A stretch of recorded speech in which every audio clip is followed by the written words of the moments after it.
30 निकालो 30, बस भाई तुम ब्रिटेन में भी नहीं बैठे, खंडर में बैठो बेटा। अरे गुजरात में बोल रहा हूँ। कोई बात। क्वेश्चन नंबर 30 में क्या कह रहा है? इट सेज दैट कि आपको इन्वेस्टिंग एक्टिविटी का कैश फ्लो निकालना है, कितना आपका कैश फ्लो है इन्वेस्टिंग एक्टिविटी से। और नीचे ना एडजस्टमेंट्स आपको एक दी हुई है काफी सारी, इनको पढ़ते हुए अकाउंट्स बनाने पड़ेंगे पहले, ठीक है। और इसमें काफी सारे एसेट्स हमारे पास गिवन है, तो इसका जो फॉर्मेट आप बनाओगे ये थोड़ा सा बड़ा बनेगा, ठीक है। तो यहाँ पे आपको निकालना है cash flow from investing activity, थोड़ा सा बड़ा फॉर्मेट बनेगा इसका हमारे पास, ओके। मुझे तो लगा कुछ और चल रहा है, पेन का भी खराब होता है। हाँ, तो एक बार एडजस्टमेंट्स पढ़ते हैं। अच्छा, आप लोग क्या करना है, आप अपने रजिस्टर्स के अंदर कम से कम अराउंड कितने चीजें हैं ये काउंट करना जरा, कितने एसेट्स हैं, कितनी वैल्यूज गिवन आपको इसमें? 6 हैं, तो 6 और आप इसमें टोटल 12 से 13 लाइन छोड़ के, मतलब ये फॉर्मेट बना लो पूरे वाला, ठीक है। एक फॉर्मेट आप ये बना लेना अपनी तरफ से, उसके बाद फिर बनाएंगे हम लोग अकाउंट्स, ओके। तो फॉर्मेट के बाद आप लिखोगे अपने पास सारे के सारे वर्किंग नोट्स। तो वर्किंग नोट्स में कुछ अकाउंट्स आपको बनाने पड़ेंगे, जिनका नाम है, सबसे पहले कौन सा अकाउंट बनेगा? हाँ, 12 से 13 लाइन छोड़ के आप अकाउंट बनाना स्टार्ट करना है। तो पहला कौन सा अकाउंट बनेगा, एक बार पढ़ो जरा क्या लिखा है। सबसे पहले कहता है एक piece of land was purchased as an investment out of surplus, मतलब profit. It was let out for commercial purpose and the rent received was 20,000. क्या इस ट्रांजैक्शन के लिए कोई अकाउंट बनेगा? क्यों? आउट ऑफ सरप्लस है ये। अच्छा, आउट ऑफ सरप्लस नहीं है, it's an income on investment, ठीक है। कोई भी इनकम है ये, इन्वेस्टमेंट की तो दे रखी है, तो हाँ बिल्कुल दे रखी है। मैंने क्या बताया था, अकाउंट आप कब बनाओगे? जब एडजस्टमेंट में क्या होना चाहिए, सेल, परचेज या फिर डेप्रिसिएशन। और अकाउंट इनका क्यों बनाया जाता है? बिकॉज जब सेल होगी, परचेज होगी या फिर डेप्रिसिएशन होता है, तो उस पर्टिकुलर एसेट्स की वैल्यू में कमी आती है या बढ़ता है, तो वो अकाउंट्स में एडजस्ट करना पड़ता है ना।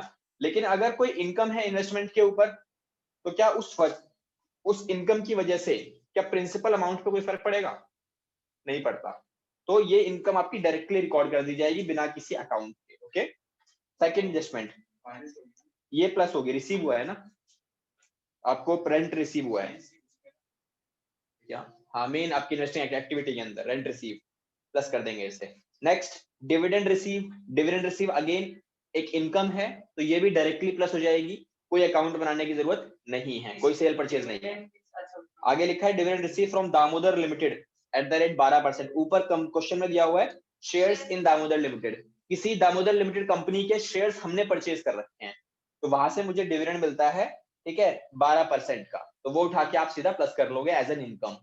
उसके बाद आता है 1,50,000, हाँ 1,50,000 का सीधा। इसके बाद लिखा है पेटेंट्स आपके कुछ राइट ऑफ हुए हैं टू द एक्सटेंट ऑफ 20,000, और कुछ पेटेंट्स आपने बेचे भी हैं। देखो यहाँ मुझे ना राइट ऑफ की वैल्यू गिवन है और मुझे एक वैल्यू गिवन है सेल की, तो यहाँ मुझे अकाउंट बनाना पड़ेगा, ओके। तो अकाउंट बनाते हैं सबसे पहले हम लोग अपने पास पेटेंट्स का, यहाँ आ जाएगा पेटेंट्स अकाउंट। तो सेल परचेज हुआ है और राइट ऑफ भी हुआ है, राइट ऑफ की वैल्यू से भी मेरा जो है अकाउंट इफेक्ट करता है, वैल्यू इफेक्ट करती है। इन्वेस्टमेंट ऑफ इन लैंड का भी तो बन सकता है। इन्वेस्टमेंट इन लैंड में मैंने इन्वेस्टमेंट करी नहीं है, पहले से कर रखी है, नहीं कोई न्यू इन्वेस्टमेंट दिखा रखी है, नहीं, उससे ऊपर दे रखा है। क्या? हाँ, पेटेंट तो एसेट्स है हमारा, एसेट्स के लिए। हाँ हर एसेट्स के लिए अकाउंट बनेगा ना। इसका ओपनिंग बैलेंस और इसका क्लोजिंग बैलेंस ये क्वेश्चन में आपको पक्का करना होगा, जरा देखो कितना है। प्लांट एंड मशीनरी नहीं बनेगा, पढ़ेंगे, पता देखते हैं, एडजस्टमेंट है तो बना देंगे, नहीं है तो नहीं बनाएंगे। अच्छा, जो नीचे एडिशनल इंफॉर्मेशन, हाँ एडिशनल इन्फॉर्मेशन में देखो जरा, सेल परचेज अगर गिवन होगी तो बनाएंगे। अभी हम चल रहे हैं तीसरे एडजस्टमेंट में, जहाँ पे सेल हुआ है पेटेंट का, और पेटेंट का मुझे ओपनिंग क्लोजिंग भी गिवन है, तो डायरेक्टली अकाउंट बनाना पड़ेगा। तो ओपनिंग क्लोजिंग कितना गिवन है पेटेंट्स का? Opening balance 1 lakh, closing balance 70,000। तो ओपनिंग बैलेंस हो गया मेरा 1 लाख का और ये हो गया मेरा 70,000 का, ठीक है, ओके। अब इसका जो एडजस्टमेंट है उनकी वैल्यूज को बस फ्रेम करना है। तो एडजस्टमेंट में मेरे को क्वेश्चन ने बोला कि पेटेंट्स में से 20,000 रुपए की वैल्यू को आपने राइट ऑफ कर दिया, जब आप राइट ऑफ करते हो तो वैल्यू कम होती है बढ़ती है? कम हो जाती है। कौन सा अकाउंट यूज करते हैं राइट ऑफ करने के लिए? Statement of P&L। कितना राइट ऑफ किया मैंने? 20,000। इसके अलावा क्वेश्चन ने बोला कि मैंने कुछ पेटेंट्स को सेल भी किया है जिस पर मुझे 10,000 का फायदा हो गया। तो फायदा कहां जाएगा? डेबिट साइड पे। किस नाम से? Statement of P&L। फायदा बैंक से सेल जाती है। लॉस में होता है हाँ लॉस भी इसमें, लॉस इसमें आता है। स्टेटमेंट। हाँ स्टेटमेंट के नाम से आता है वो। लॉस आपका होगा तो लॉस इसके नाम से आएगा, लेकिन इधर आएगा। अब आपको क्या करना है? और कुछ क्वेश्चन में गिवन है? नहीं। तो क्या करना है? सीधा बैलेंस कर दो। तो बैलेंसिंग फिगर कहां बचेगी? ये बच रहा है मेरा 1,10,000 और इधर भी 1,10,000 आना चाहिए। कितना डिफरेंस आ रहा है? 20 का। तो क्या है ये 20,000 रुपए? It's a sale value. यहां लिखेंगे by bank account sale and it's a balancing figure, तो mark it as a balancing figure. Okay ठीक है। अब सेकंड अकाउंट की तरफ देखो कौन सा बनेगा। अगले एडजस्टमेंट में क्वेश्चन बोलता है मशीनरी है हमारे पास 80,000 की कॉस्ट है, जिस पर डैप लग चुका है आपका 30,000 रुपए का, इसे हमने बेच दिया 35,000 रुपए में। Depreciation charge during the year 70,000 रुपए। मशीनरी बेची गई है। अब मशीन का ओपनिंग क्लोजिंग गिवन है आपको। अच्छा कहीं पे एक्यूमुलेट डेप का ओपनिंग क्लोजिंग गिवन है? नहीं, केवल मशीन का गिवन है। तो केवल मशीन का ही अकाउंट बनाना पड़ेगा। ओके तो केवल मशीन का बना लेते हैं। प्लांटर मशीनरी है ना, प्लांट एंड मशीनरी अकाउंट। ठीक है तो ये हमारा अकाउंट बन जाएगा एक। तो इसमें कितनी कितनी वैल्यू और कहाँ कहाँ रिकॉर्ड की जाएगी? अगेन ओपनिंग क्लोजिंग आएगा इसका, तो बाय बैलेंस ब्रॉट डाउन और ये आ जाएगा, और टू बैलेंस ब्रॉट डाउन और टू बैलेंस कैरिड डाउन। कितना कितना गिवन है opening closing? Opening 6 lakh, closing 7.5 lakh. ठीक है। क्या क्या गिवन है क्वेश्चन में? सेल वैल्यू गिवन है मशीनरी जो बेची है उसकी। तो सेल वैल्यू आएगी आपकी बैंक अकाउंट के नाम से। कितना?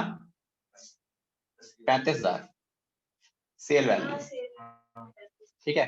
फायदा नुकसान हुआ है कुछ? कितना कितना फायदा नुकसान हुआ है?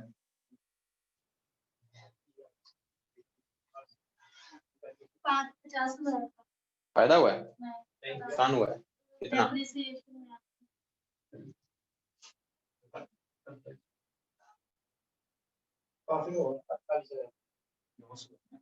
कितना लॉस हुआ है?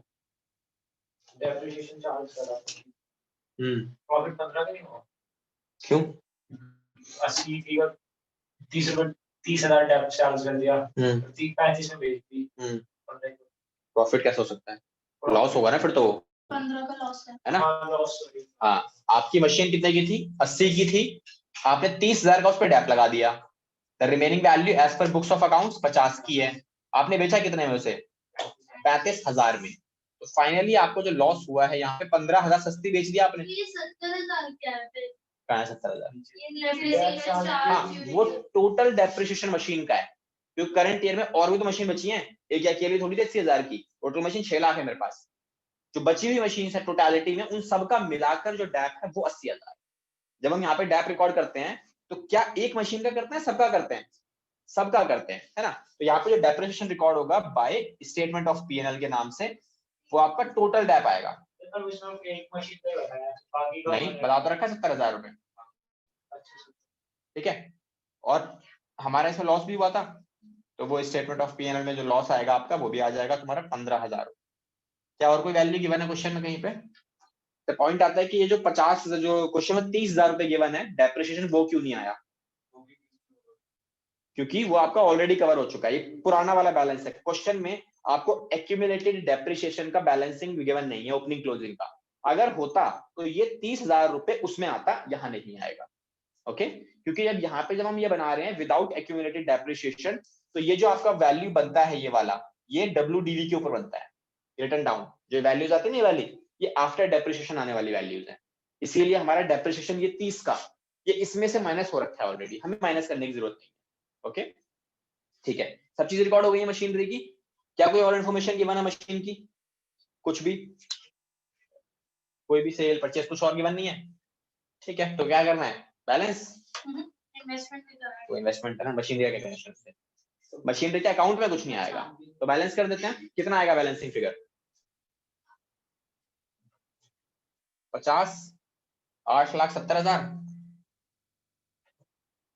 तो ये भी 870 आना चाहिए।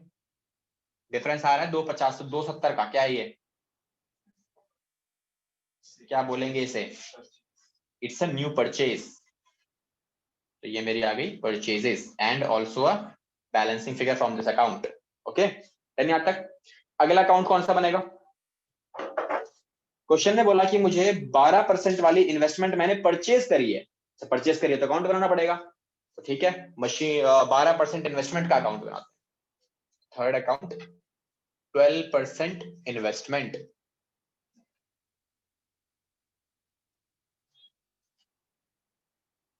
ओपनिंग क्लोजिंग कितना है दोनों का, तो ये आ जाएगा टू बैलेंस ब्रॉट डाउन और बाय बैलेंस कैरी डाउन। कितना आएगा? इन्वेस्टमेंट 12% दे रखी है। लॉन्ग टर्म इन्वेस्टमेंट में ओपनिंग है मेरा 50 और 80, तो ये है 50 और ये है 80।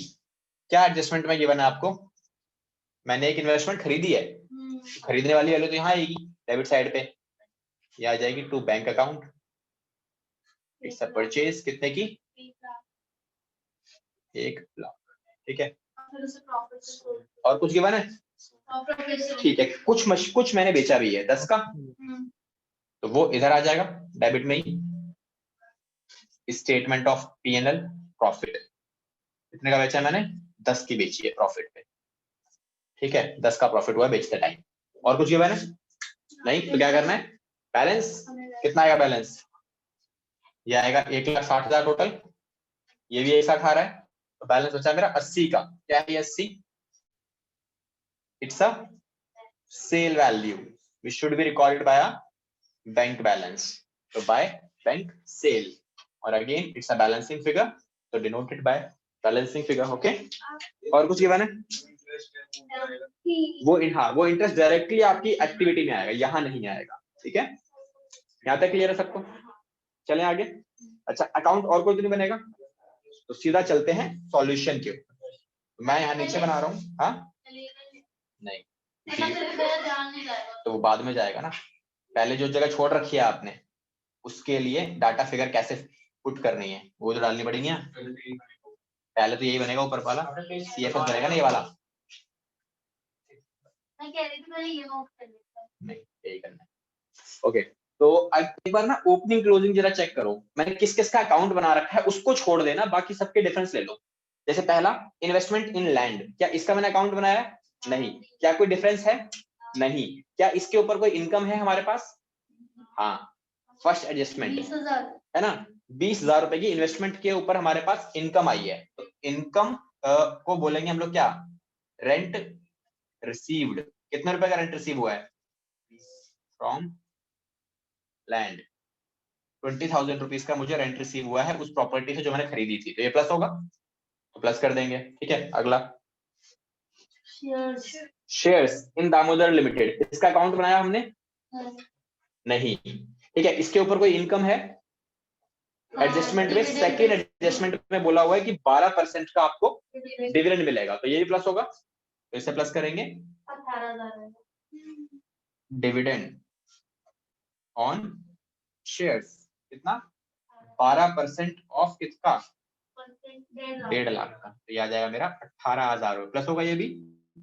ग्रेट, अगला लॉन्ग टर्म इन्वेस्टमेंट, इसका अकाउंट बना रखा है, तो इसको यहां से चेक नहीं करेंगे, सीधा अकाउंट में से। तो अकाउंट में जरा देखो क्या क्या चाहिए होता है मुझे इन्वेस्टिंग में, केवल सेल और परचेज। तो परचेज कितना है?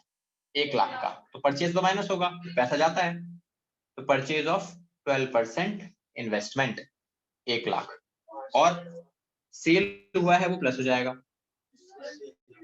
Cell of 12% investment. इसके ऊपर कोई इनकम है हमारे पास? हमारे को इसके ऊपर कोई इनकम है इस इन्वेस्टमेंट पे? नीचे दे रखिए इंटरेस्ट ऑन इन्वेस्टमेंट, कितना? 12%। उसका ना अमाउंट गिवन नहीं है। इंटरेस्ट ऑन 12% इन्वेस्टमेंट, अच्छा किस वैल्यू पे आप इंटरेस्ट निकालोगे? 12% ऑफ, क्योंकि इंटरेस्ट गिवन नहीं है आपको, उसने बस ये बोल दिया कि इंटरेस्ट आपको मिल चुका है, बट कितना मिला है वो नहीं पता। नहीं, हमेशा ओपनिंग वैल्यू का इंटरेस्ट निकलता है। ठीक है, जब भी आप इंटरेस्ट निकालोगे और डेट अगर आपको गिवन नहीं है तो ओपनिंग वैल्यू के ऊपर कैलकुलेशन चलती है, चाहे वो इंटरेस्ट हो, चाहे वो किसी भी का इंटरेस्ट हो, चाहे मिलने वाला हो चाहे पे करने वाला हो, तो ये भी प्लस होगा। ओके, यहाँ तक क्लियर है? ठीक है, अगला देखो, प्लांट एंड मशीनरी अकाउंट बना रखा है, अकाउंट में से देखेंगे क्या, सेल और परचेज बस। तो परचेज ये रही मेरी और सेल मेरी ये रही 35 की।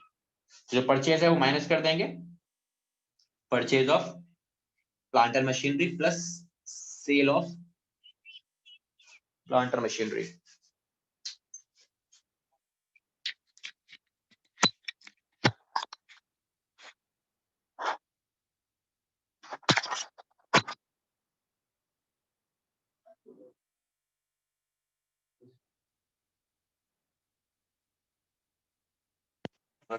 तो परचेज कितना है मेरे पास प्लांट और मशीनरी का, मेरा 2,70,000 रुपए, तो ये माइनस होगा।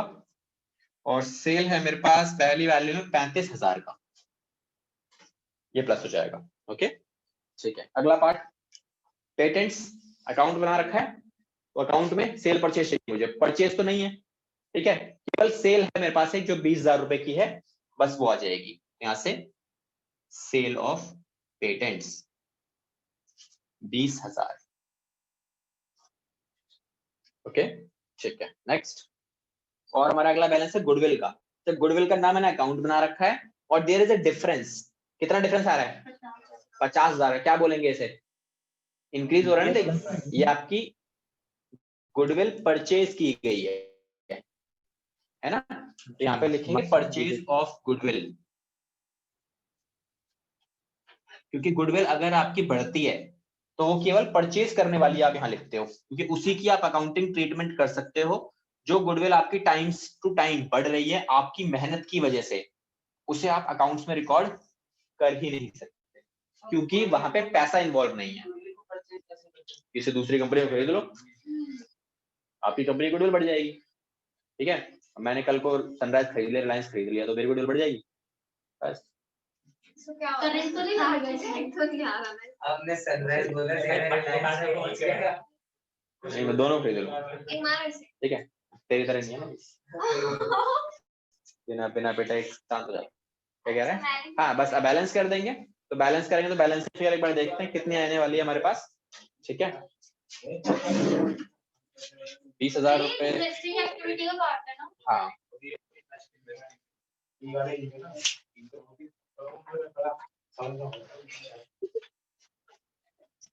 देखो इतना महाराष्ट्र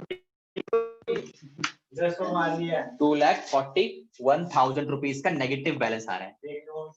ठीक है, तो इसको क्या बोलेंगे, cash used in investing activity. Positive cash flow, inflow, cash inflow बोलते हैं। हाँ, आउटफ्लो लिख सकते हो आप, कैश आउटफ्लो भी लिख सकते हो आप। ये नेगेटिव, पुराने एडिशन में सब बना रखा है। तो बड़े चलो चलो देखो